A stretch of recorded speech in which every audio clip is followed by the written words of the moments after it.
இந்த வீடியோக்குள்ளே போகிறதுக்கு முன்னாடி ஒரே ஒரு மீம், சூப்பர் ஒரே ஒரு மீம் மட்டும் பார்த்துட்டு வந்துட்டீங்கன்னா எல்லாரும் வந்துட்டாங்கல்ல. எல்லாரும் இருக்காங்க. என்னங்க சின்ராசு என்ற குடும்பத்துல எல்லாரும் வந்தாச்சு, சீக்கிரம் எடு.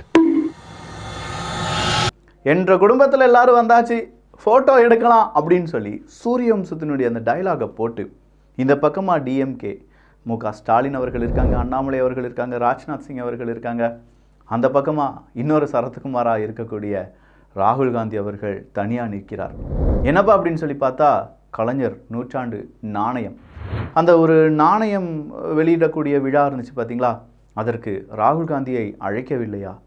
எதிர்க்கட்சி தலைவராக இருக்கக்கூடிய இபிஎஸ் அவர்களுக்கு மூளையே கிடையாது அப்படின்னு சொல்லி மு.க. ஸ்டாலின் அவர்கள் சொல்ல, என்னப்பா இப்படி பைத்தியக்காரத்தனமாக பேசிகிட்டு இருக்கார் அப்படின்னு சொல்லி அண்ணாமலை அவர்கள் சொல்ல, இபிஎஸ் அவர்கள் மறுபடியும் போய் நாங்கள் எத்தனை தடவை அப்போ மு.க. ஸ்டாலின் அவர்களுக்கு மூளை இருக்கான்னு சொல்லி கேட்க முடியும் அப்படின்னு சொல்கிற அடுத்த கேள்வியை கேட்க, தமிழக அரசியலில் ஏதோ விதமான சூரியனும் சந்திரனும் இல்லை சூரியனும் தாமரையும் ஒன்றாக மலர்கிறதா அப்படிங்கிற ஒரு கேள்வியை நிறைய பேர் கேட்க ஆரம்பிச்சிருக்காங்க.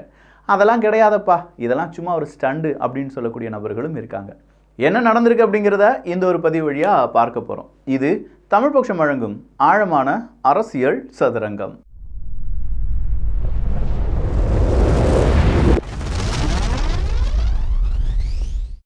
டாப்பிக்கில் போகிறதுக்கு முன்னாடி ஆல்ரெடி இங்கே வந்து நிறைய இடத்துல நிறைய ஜாப் அப்படிங்கிறதெல்லாம் ஸ்கிப் பண்ணுறாங்க, நிறைய பேர் ஜாப்லேருந்து லே ஆஃப் பண்ணுறாங்க. ஸோ இந்த மாதிரியான விஷயங்கள் ஆர்டிஃபிஷியல் இன்டெலிஜென்ஸ் வந்ததுனால இன்னும் அதிகரிக்கும் அப்படிங்கிற ஒரு பயம் நம்ம எல்லார்ட்டையுமே இருக்குது.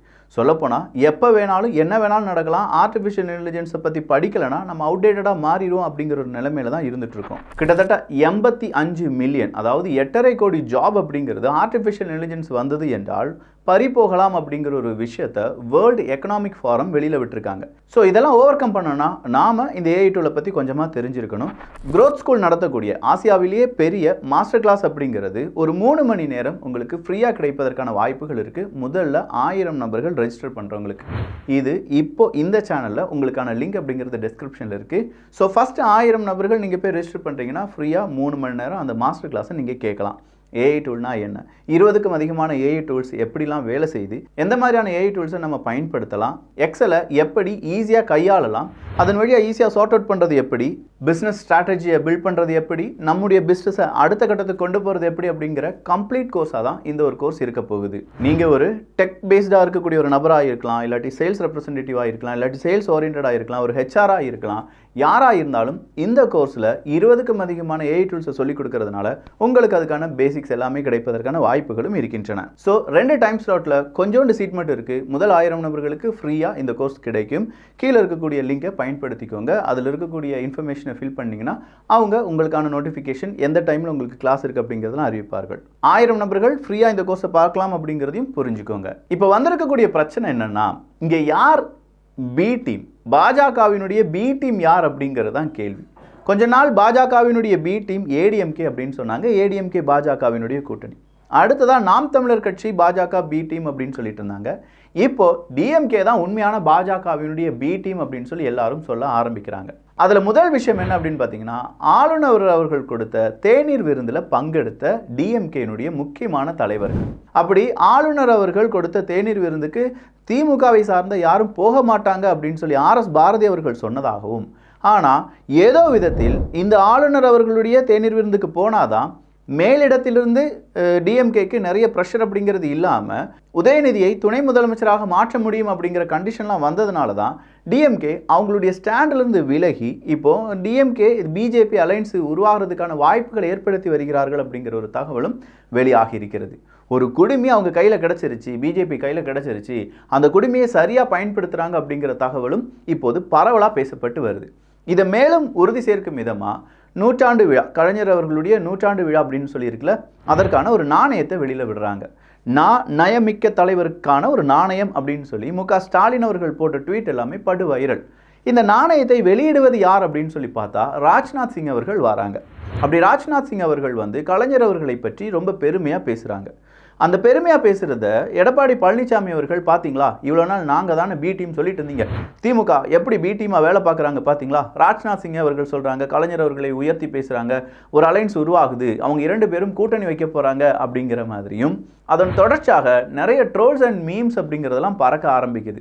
நீயும் நானும் வேறு இல்லடா அப்படின்னு சொல்கிற பாட்டிலிருந்து எல்லாமே அந்த பக்கமாக உதயசூரியன், இந்த பக்கமாக தாமரை அப்படிங்கிறத போட்டு சும்மா கலாய்ன்னு கலாய்க்கிறாங்க. அப்படி கலாய்ச்ச பிறகு இந்த செய்தி கண்டிப்பாக மு க ஸ்டாலின் அவர்களுக்கு சென்றிருக்கும்.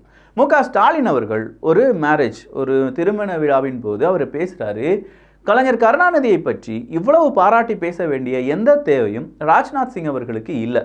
ஆனாலும் அவர் பேசினார்னா அவர் மனசார பேசினார். இதை கூட உட்கிரகிக்க முடியல இங்கே சில எதிர்க்கட்சி தலைவரா அப்படின்னு சொல்லி அவங்களை அடையாளப்படுத்தி கொள்ளக்கூடிய தலைவர்களுக்கு. அவர் சொல்கிறது எடப்பாடி பழனிசாமி அவர்களுக்கு ரொம்ப பெரிய அளவில் எரியுதடி மாலா அப்படின்னு சொன்ன டைலாக்லாம் மு க ஸ்டாலின் அவர்கள் சொல்லியிருக்காங்க. அதே மாதிரி இதை அவருக்கு பிடிக்கலை. அது மட்டும் இல்லாமல் தமிழ்னு சொல்லி பேசிக்கிட்டு நாணயத்தில் ஹிந்திலையும் இங்கிலீஷ்லையும் எழுதிட்டு இருக்காங்களே, இதெல்லாம் எதிர்த்து இவர் பேச மாட்டாரா அப்படின்னு சொல்லி மு க ஸ்டாலின் அவர்களை இபிஎஸ் அவர்கள் கேட்டதாகவும், அதற்கு மு க ஸ்டாலின் அவர்கள் சொல்கிறாங்க, ஒன்று அரசியல் தெரியணும், இல்லாட்டி நாட்டு நடப்பு தெரிஞ்சிருக்கணும், அப்படி இல்லையா கொஞ்சோண்டு மூளை இருக்கணும் அப்படின்னு சொல்லி ஒரு பெரிய கிளாப்ஸ் அப்படிங்கிறது வருது. அப்போ உங்களுக்கு மூளை இல்லை இபிஎஸ் அவர்களே அப்படின்னு சொல்லி எடப்பாடி பழனிசாமி அவர்களை பார்த்து மு க ஸ்டாலின் அவர்கள் சொன்ன பிறகு அடுத்தது அவர் சொல்றார், ஒன்னு அரசியல் தெரிஞ்சிருக்கணும், இல்ல நாட்டினுடைய நடப்பு புரிஞ்சிருக்கணும், இல்ல மண்டல மூளையாவது இருக்கணும். இதே மாதிரியான நாணயத்தை எம்ஜிஆர் அவர்களுக்கும் வெளியிட்டிருக்கிறார்கள், அண்ணா அவர்களுக்கும் வெளியிட்டிருக்கிறார்கள்.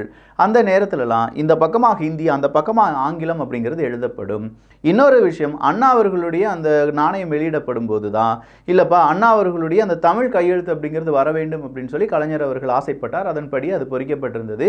அதே மாதிரி தான் இப்போ கலைஞர் அவர்கள் அவர் எப்போ பேசினாலும் தமிழ் வெல்லும் அப்படிங்கிற ஒரு வார்த்தையை சொல்லுவார்.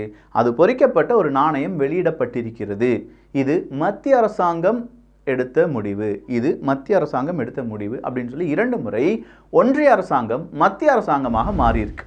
அந்த நிகழ்ச்சி எப்படி நடக்குதுன்னா, மத்திய அரசு அனுமதி கொடுத்து மத்திய அரசின் மூலமாக நடைபெறக்கூடிய நிகழ்ச்சி அந்த நிகழ்ச்சி.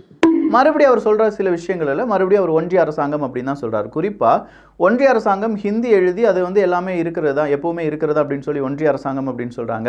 இது கூட தெரியாமல் ஏன் ராகுல் காந்தியை நீங்கள் அழைக்கவில்லை அப்படிங்கிற ஒரு கேள்வியை கேட்குறார் இபிஎஸ் அவர்கள். இந்த விழாவை நடத்துகிறதே பிஜேபி தான், மத்திய அரசாங்கம் தான், ஒன்றிய அரசாங்கம் தான் அப்படின்னு சொல்லி அங்கேயும் ஒன்றிய அரசாங்கம் தான் சொல்கிறார், மத்திய அரசாங்கம் சொல்லலை. ஸோ இந்த விழாவை நடத்துவது அவங்க, அதனால் அவங்க யாரை இன்வைட் பண்ணுறாங்களோ அவங்க மட்டும்தான் உள்ளே வர முடியும்பா அப்படின்னு சொல்கிறது தான் இவருடைய கருத்து.